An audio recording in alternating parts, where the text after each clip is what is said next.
నమస్తే, welcome to our channel. నేను మీ anchor Usha. ప్రెగ్నెన్సీలో చాలామందికి కొన్ని ఇష్యూస్ ఉంటూ ఉంటాయి. బట్ అతి పెద్ద ఇష్యూగా చాలామంది చూసేది ఏంటంటే, కొంతమందికి పుట్టుకతోనే ఫిట్స్ అనేవి మనం చూస్తూ ఉంటుంటాం. చిన్న వయసు నుంచి ఫిట్స్ వస్తూ ఉంటుంటాయి వాళ్ళకి. అలాంటి ఆడపిల్లలకు కనుక ఒకసారి మ్యారేజ్ అయిన తర్వాత ప్రెగ్నెన్సీలో కనుక ఫిట్స్ అటాక్ అయితే అంటే కండిషన్ ఏ విధంగా ఉండే అవకాశం ఉంటుంది. ఒకవేళ ఫిట్స్ ఉంటే మనం ప్రెగ్నెన్సీకి వెళ్ళే ప్రాసెస్లో అసలు ఎటువంటి మెడికేషన్ తీసుకోవాలి, డాక్టర్ని ఏ విధంగా సంప్రదించాలన్న వాటిపైన గైనకాలజిస్ట్ డాక్టర్ సరళ గారు ఉన్నారు. ఆవిడ అడిగి డీటెయిలింగ్గా తెలుసుకుందాం. నమస్తే మ్యామ్. నమస్తే ఉషా. ప్రెగ్నెన్సీ అనేది చాలా ప్రీషియస్. ఒక కుటుంబానికి అదొక కళ అండ్ దాంతోపాటు చాలా అపూర్వంగా చూస్తూ ఉంటుంటారు. ఆ ఆడపిల్ల తల్లి ఎవరైతే ఉంటుంటారో తల్లికి కనుక ముందు నుంచి కనుక ఫిట్స్ ఉండుంటే, కొన్ని కారణాల వల్ల తనకు ఆ ఫిట్స్ ఉండుంటే ప్రెగ్నెన్సీలో ఎటువంటి ఇబ్బందులు వచ్చే అవకాశం ఉంటుంది అంటారు? ఎటువంటి కేర్ తీసుకోవాలి? ప్రీవియస్ అంటే ప్రెగ్నెన్సీ టైంలో ఫిడ్స్ రావడం ఒక రకం. ఫిడ్స్లు అనేవి రెండు రకాలుగా ఉంటుంది. ఫస్ట్ నుండి అంటే ప్రెగ్నెన్సీ ముందు నుండి ఫిడ్స్ ఉన్న వాళ్ళు కొంతమంది, అంటే దాన్ని ఎపిలెప్సీ అంటాం. ప్రెగ్నెన్సీలో వచ్చే ఫిడ్స్ ఉంటుంది, దాన్ని ఎక్లాంప్సియా అంటాం. అంటే ప్రెగ్నెన్సీ వల్ల, అంటే గర్భం వల్ల వాళ్ళకి బీపీ ఎక్కువ అవ్వడము, బీపీలో వచ్చే ఫిడ్స్, దాన్ని మనం ఎక్లాంప్సియా అంటాం. అది చాలా అంటే డెలివరీ తర్వాత మళ్ళీ నార్మల్ అవుతుంది, అది మళ్ళీ రిపీట్ అవ్వదు. అదే ముందు నుండి ఉన్న ఎపిలెప్సీ ప్రాబ్లం అంటే ఫిడ్స్ల ప్రాబ్లం ఉన్న వాళ్ళకి ఈ ప్రెగ్నెన్సీ టైంలో, ప్రెగ్నెన్సీ తర్వాత, డెలివరీ తర్వాత కూడా మళ్ళీ రిపీట్ అయ్యే ఛాన్సెస్ ఉంటాయి. సో ఈ ఎపిలెప్సీ చిన్నప్పటి నుండి ఉన్న వాళ్ళు ఉంటారు, 9th 10thలో స్టార్ట్ అయిన వాళ్ళు ఉంటారు, ఆఫ్టర్ మ్యారేజ్ స్టార్ట్ అయిన వాళ్ళు ఉంటారు, ప్రెగ్నెన్సీ ముందు స్టార్ట్ అయిన వాళ్ళు ఉంటారు అనమాట. సో వాళ్ళకి ప్రెగ్నెన్సీ టైంలో రిస్క్ ఎక్కువ, మళ్ళీ ఫిడ్స్లు వచ్చే ఛాన్సెస్ ప్రెగ్నెన్సీ. తల్లికి కాకుండా ఆ ఫిడ్స్ టైంలో ఏంటంటే బ్లడ్ ఫ్లో తగ్గుతుంది, బేబీకి బ్లడ్ ఫ్లో తగ్గుతూ ఉంటుంది. సో బేబీకి కూడా బ్లడ్ ఫ్లో తగ్గి బేబీకి కూడా రిస్క్ అయ్యే ఛాన్సెస్ ప్రెగ్నెన్సీ టైంలో ఉంటాయి. సో ఒక మదర్ ప్రెగ్నెంట్ అయ్యింది, ఫిడ్స్తో ఉన్న మదర్ అంటే కంప్లీట్ ఫ్యామిలీ సపోర్ట్ తనకి కావాలి, తనని అర్థం చేసుకోవాలి, తనతో పాటు ఒకళ్ళు అటాచ్ అయి ఉండాలి. ఎనీ టైం తనకి ప్రెగ్నెన్సీ టైంలో ఫిడ్స్లు వచ్చే ఛాన్సెస్ ఎక్కువ ఉంటాయి కాబట్టి హస్బెండ్ సపోర్ట్ చాలా అవసరం అనమాట. సో హస్బెండ్ ఫ్యామిలీ సపోర్ట్ తనకి ఇస్తూ, తనకి మెడిసిన్స్ కూడా ఫస్ట్ 3 నెలలు ముందు నుండి వాడే మందులు కాకుండా, ఎందుకంటే ఫిడ్స్ గోళీలు ఏవైతే రెగ్యులర్గా తను వాడుతుంటుందో ఆ టాబ్లెట్స్ వల్ల బేబీ అవయవాల మీద ఎఫెక్ట్ అయ్యే ఛాన్సెస్ ఉంటాయి కొన్ని మందుల వల్ల. సో ఆ మందులు మనం ఈ ఫస్ట్ 3 నెలలు లేదంటే ప్రెగ్నెన్సీ ప్లానింగ్లో ఉన్నప్పుడే 1 నెల ముందు నుండే ఆ టాబ్లెట్స్ చేంజ్ చేయాలన్నమాట. అంటే ప్రెగ్నెన్సీతో ఉన్న వాళ్ళకి ఫిడ్స్ మందులు వేరే ఉంటాయి, ప్రెగ్నెన్సీ లేనప్పుడు వాడే ఫిడ్స్ మందులు వేరే ఉంటాయి. సో బేబీకి ఎఫెక్ట్ కాకుండా, తల్లికి ఎఫెక్ట్ కాకుండా చూసుకునే మెడిసిన్స్ ఏవైతే సేఫ్ మెడిసిన్స్ ఉన్నాయో ఆ మెడిసిన్సే ప్రెగ్నెన్సీ టైంలో వాడాలి. రెగ్యులర్గా తను వాడే కొన్ని మందులు వాడుకుంటే బేబీకి ఎఫెక్ట్ అయ్యే అబార్షన్స్ అయ్యే రిస్కులు ఉంటాయన్నమాట. సో ఈ ఫిడ్స్ గురించి regular consultation and medication, dosage ఇవన్నీ కూడా కరెక్ట్గా చూసుకొని కరెక్ట్గా తను వాడుకుంటే త్రూఅవుట్ ద ప్రెగ్నెన్సీ రిస్క్, తల్లికి బిడ్డకి రిస్క్ లేకుండా స్మూత్గా బయటపడతారనమాట. సో రెగ్యులర్ చెకప్ లేకుండా, ఫ్యామిలీ సపోర్ట్ లేకుండా ముందు నుండే మెడిసిన్ వాడి ఇలా చేసుకుంటే కనుక అది కాంప్లికేటెడ్ ప్రెగ్నెన్సీ అయిపోతుంది. బేబీకి, మదర్కి ఇద్దరికి కాంప్లికేషన్స్ అయ్యి అబార్షన్స్ అవ్వడము, 7th మంత్లో 8th మంత్లో సడన్గా బేబీ కదలిక ఆగిపోవడం.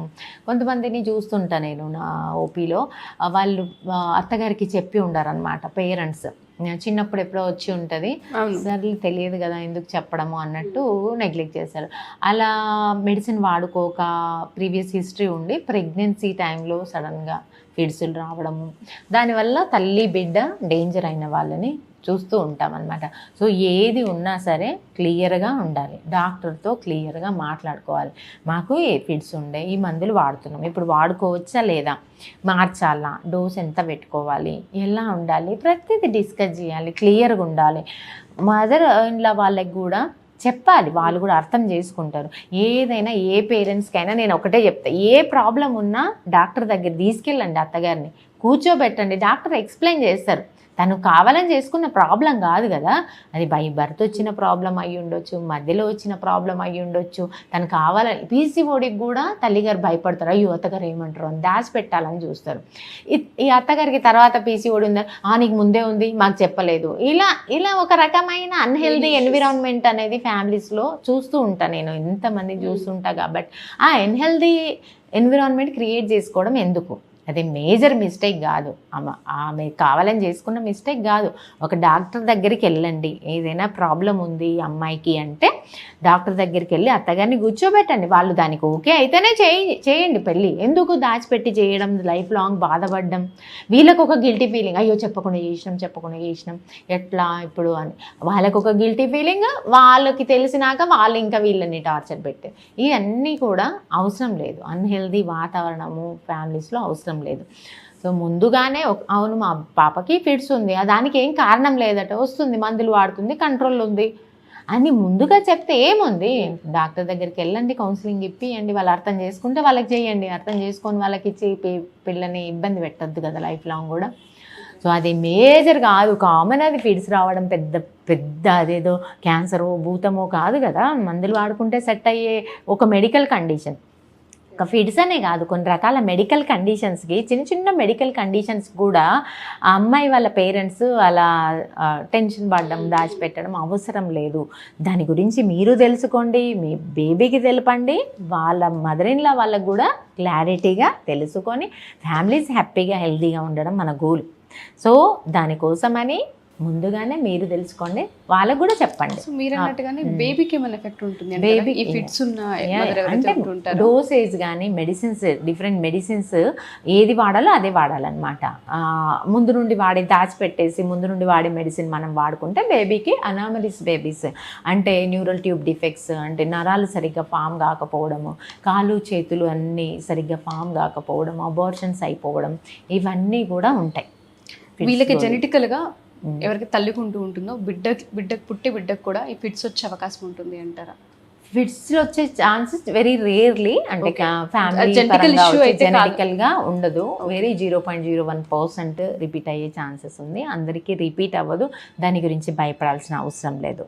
దానికి మనం ముందుగానే బేబీలో ఏదైనా ఇష్యూస్ ఉన్నాయా, న్యూరలాజికల్ ఇష్యూస్ ఉన్నాయా మనకు 12 వీక్స్లోనే తెలిసిపోతుంది. టెస్ట్లు ఉంటాయి, ఎన్టీ స్కాన్, డబుల్ మార్కర్. ఈ టెస్ట్లలో మనకి బేబీ ఏమైనా ప్రాబ్లం ఉన్నదా, ఓకే, ఈ డబుల్ మార్కర్ అండ్ ఎన్టీ స్కాన్లు అన్నీ వీటికేనా? న్యూరలాజికల్ డిఫెక్ట్స్, ప్రాబ్లమ్స్, వాళ్ళ తెలివితేటలు, వాళ్ళ గ్రోత్, ఇవన్నీ కూడా మనకు తెలిసిపోతాయి ముందుగానే. సో బేబీ బాగాలేదంటే మనం 12 వీక్స్ 13 వీక్స్లోనే ఎలిమినేట్ చేసుకోవచ్చు. సో ఇవన్నీ టెస్ట్లు ఉంటాయి కాబట్టి మీరు ఏం భయపడాల్సిన అవసరం లేదు, తల్లికి ఉంది బిడ్డకు వస్తుందేమని నేను చేసిన ఎన్నో ఎపిలెప్సీ మదర్ బేబీస్, ఏ బేబీ కూడా ఎలాంటి ప్రాబ్లం రిపీట్ అవ్వాలి, అందరూ హెల్తీగా ఉన్నారు. నేను ఎన్ని ఇయర్స్ 12 ఇయర్స్ ఆఫ్ ఎక్స్పీరియన్స్లో. సో మదర్కు ఉన్నంత మాత్రం బేబీకి వస్తుందని భయపడాల్సిన అవసరం లేదు. మందులు మాత్రం కరెక్ట్గా ఏ మెడిసిన్ వాడాలో ఆ మెడిసిన్ వాడిపించి త్రూఅవుట్ ద ప్రెగ్నెన్సీ తను స్మూత్గా జర్నీ చేసి తల్లి బిడ్డ క్షేమంగా బయటపడతారు. టెన్షన్ లైఫ్ స్టైల్ని ఇవ్వగలగాలి, హెల్దీ లైఫ్ స్టైల్ ఇవ్వగలగాలి. తను స్ట్రెస్లో ఉండి, యాంగ్జైటీ, స్ట్రెస్లో అండ్ ఫ్యామిలీ సపోర్ట్ లేక, హస్బెండ్ సపోర్ట్ లేకుండా ఉన్న మదర్స్కి అవుట్కమ్ చాలా రిస్కీగా ఉంటుంది, చాలా డేంజరస్గా ఉంటుంది. సో ఫిట్స్ ఉండి mother support, husband support, family support ఉన్న ప్రెగ్నెంట్ లేడీస్లో నేను స్మూత్ అవుట్కమ్స్ చూస్తూ ఉంటాను అనమాట. స్ట్రెస్లో ఉన్న మదర్స్కి చాలా డిఫికల్టీ డెలివరీస్, అండ్ బేబీ కూడా హెల్త్ సరిగ్గా గ్రోత్ రాకపోవడం, వెయిట్ తక్కువగా ఉండడం, ఇవన్నీ కూడా చూస్తుంటా బేబీస్లో. కంప్లీట్గా మన మీద డిపెండ్ అయి ఉంటుంది 100%. డెఫినెట్గా మ్యామ్. ఎవరైతే వీడియో చూస్తూ ఉంటుంటారో కొంతమందికి మేడం చెప్పినట్టుగానే పుట్టుకతోనే ఫిట్స్ అనేది ఉంటుంది, కొంతమందికి మధ్యలో వచ్చే అవకాశం ఉంటుంది, కొంతమందికి ఆఫ్టర్ మ్యారేజ్ తర్వాత వస్తూ ఉంటుంది. మీరు ప్రెగ్నెన్సీకి ప్రిపేర్ అవుతున్నారు లేదా ప్రెగ్నెన్సీ వచ్చింది అన్నప్పుడు అసలు లైఫ్ స్టైల్ ఏ విధంగా ఉండాలి, తీసుకునే ట్యాబ్లెట్స్ ఏ విధంగా ఉండాలి, అసలు ఆ మెడికేషన్ ఏ విధంగా మనం ఫాలో అవ్వాలన్న దానిపైన మీరు డెఫినెట్గా ఒక గైనకాలజిస్ట్ని సంప్రదించి మీ బాడీలో అండ్ మీ మైండ్ సెట్కి సంబంధించిన చేంజెస్ ఏవైతే ఉన్నాయో, ఏ విధంగా లైఫ్ స్టైల్ ఉందో దాన్ని ఎక్స్ప్లెయిన్ చేయగలిగితే తల్లి బిడ్డ ఇద్దరు క్షేమంగా ఉండే అవకాశం ఉంటుంది. ఎవరైనా ఈ ఇబ్బందులతో కనుక మీరు సఫర్ అవుతూ ఉంటే, లేదు మాకు ఫిట్స్ ఉంది, మేము పిల్లల్ని తీసుకోదలుచుకోలేదు, ఇది పిల్లలకు వస్తుందేమో లేదంటే ప్రెగ్నెన్సీ నిలబడదేమో అని కూడా కొంతమంది ఆడపిల్లలు ఆలోచిస్తుంటుంటారు. సో ఫస్ట్ మీరు ఆ అపోహ నుంచి బయటకు వచ్చి ఒకసారి డాక్టర్ని సంప్రదించవచ్చు. మీరు కనుక సరళ గారితో కనుక మాట్లాడాలి అనుకుంటే అది ఆఫ్లైన్ అయినా ఆన్లైన్ అయినా సరే కింద స్క్రోల్ అవుతున్న కాంటాక్ట్ నుండి కాంటాక్ట్ చేయొచ్చు. Thank you ma'am. Thank you so much. Thank you Usha.